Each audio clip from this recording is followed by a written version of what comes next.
Hi friends, నమస్తే. Welcome to my channel. ఈరోజు మన రెసిపీ వచ్చేసి నోటికి రుచిగా, కంటికి వెంపుగా, చేయడానికి ఈజీగా ఉండే చికెన్ కర్రీ అండి. దీని టేస్ట్ మామూలుగా ఉండదు. ఇది రైస్, రోటీ, చపాతీ, రాగి సంగటి, బిర్యానీ దేంట్లో కానీ పర్ఫెక్ట్ గా మ్యాచ్ అవుతుందండి. ఇప్పుడు దీని తయారీ విధానం చూద్దాం. ముందుగా శుభ్రం చేసుకున్న చికెన్ లో 1 table spoon salt, 1.5 table spoon chilli powder, 1/2 table spoon turmeric powder, 1 table spoon chicken masala, 1/2 KG chicken గాను నేను 4 టేబుల్ స్పూన్ పెరుగు వేసుకుంటున్నానండి. ఇప్పుడు 1 టేబుల్ స్పూన్ ఆయిల్ వేసి ఈ మసాలా అంతా చికెన్ పట్టే విధంగా కలుపుకోవాలి. ఈ కలుపుకున్న దాన్ని ఒక 1 అవర్ పక్కన పెట్టుకోవాలండి.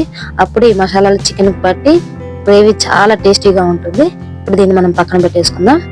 తర్వాత స్టవ్ వెలిగించుకొని ఒక పాట్ పెట్టుకుంటున్నాను. పాట్ హీట్ అయిన తర్వాత 1.5 గంట ఆయిల్ వేసుకుంటున్నాను. నేనైతే చికెన్ కానీ, మటన్ కానీ, ఫిష్ కానీ ఏదైనా సరే దీంట్లో ఈ పాట్లోనే చేసుకుంటానండి. ఎందుకంటే కర్రీస్ చాలా టేస్టీగా ఉంటాయి, అలాగే హెల్తీ కూడా. ఇప్పుడు ఆయిల్ హీట్ అయిందండి. ఇప్పుడు దీంట్లో మనము 1/2 టేబుల్ స్పూన్ సోంపు వేసుకుందాం. ఇప్పుడు ఒక చెక్క, యాలక్, 4 లవంగ, 2 స్టార్ పువ్వు, 2 బిర్యానీ ఆకులు వేసుకుంటాను. ఇవి కొంచెం ఆయిల్లో ఫ్రై చేసుకుందాం. ఇప్పుడు దీంట్లో మనము ఒక big size onion and green chilli వేసుకొని ఆయిల్లో ఫ్రై చేసుకుందామండి. ఎప్పుడైనా మట్టి కుండల్లో మనం కర్రీస్ చేసుకోవాలంటే మీడియం ఫ్లేమ్లో చేసుకోవాలండి. ఎందుకంటే మట్టి కుండలు తొందరగా హీట్ అయిపోతుంది, అలాగే కర్రీస్ కూడా తొందరగా మాడిపోతాయి. కాబట్టి మీడియం ఫ్లేమ్లో చేసుకోవాలి. ఇప్పుడు ఆనియన్స్ వేగిపోయాయి. ఇప్పుడు దీంట్లో 1 టేబుల్ స్పూన్ అల్లం వెల్లుల్లి పేస్ట్ వేసుకొని పచ్చివాసన పోయేంత వరకు ఫ్రై చేసుకుందాం. తర్వాత మనం ఆల్రెడీ రెడీ చేసి పెట్టుకున్న చికెన్ వేసుకుందామండి. చికెన్ వేసుకొని బాగా ఫ్రై చేసుకోవాలి. చూడండి, వాటర్ పైకి తేలాయి చికెన్లో ఉన్న వాటర్. ఈ వాటర్ ఇనిగిపోయేంత వరకు మనం చికెన్ని ఉడికించుకుందాము. చూడండి, వాటర్ ఇంగిపోయాయి. ఇప్పుడు నేను ఒక బిగ్ సైజ్ టమోటాని వేసుకుంటున్నానండి. టమోటాని ఈ విధంగా ప్యూరీ చేసేసుకుంటున్నాను. కావాలంటే మీరు ముక్కలుగా కోసి కూడా వేసుకోవచ్చు. ఇప్పుడు ఈ టమోటా పచ్చివాసన పోయేంత వరకు మనం చికెన్ తో పాటు ఫ్రై చేసుకోవాలి.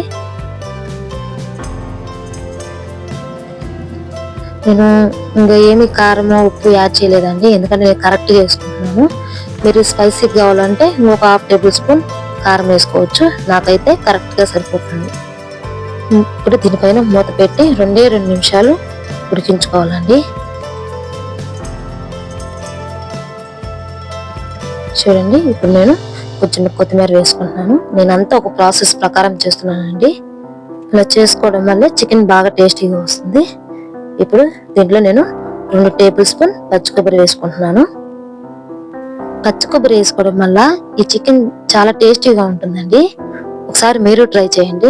ట్రై చేసి ఎలా ఉందో నాకు కామెంట్ లో పెట్టండి. దీన్ని ఇప్పుడు 2 నిమిషాలు ఫ్రై చేసుకుందాం.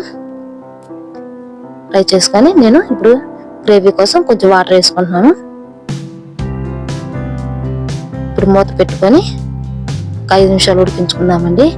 అంతే, చికెన్ ఉడికిపోయిందండి. కన్సిస్టెన్సీ నాకు సరిపోతుంది. అంతేనండి. ఇప్పుడు మనం దీన్ని సర్వ్ చేసుకొని తినటమే. ఈ రెసిపీ మీకు నచ్చినట్లయితే ప్లీజ్ లైక్ చేయండి, షేర్ చేయండి, సబ్స్క్రైబ్ చేసుకొని బెల్ ఐకాన్ యాక్టివేషన్ చేయండి. అంతేనండి. స్టవ్ ఆఫ్ చేసుకొని నేను కస్తూరి మేతి వేసుకుంటున్నాను. కస్తూరి మేతి వేసుకోవడం వల్ల చికెన్ చాలా డిఫరెంట్ ఫ్లేవర్ ఉంటుంది. మీకు ఇష్టం ఉంటే వేసుకోండి, లేదంటే అవసరం లేదండి. అంతేనండి. Thank you watching for my video friends.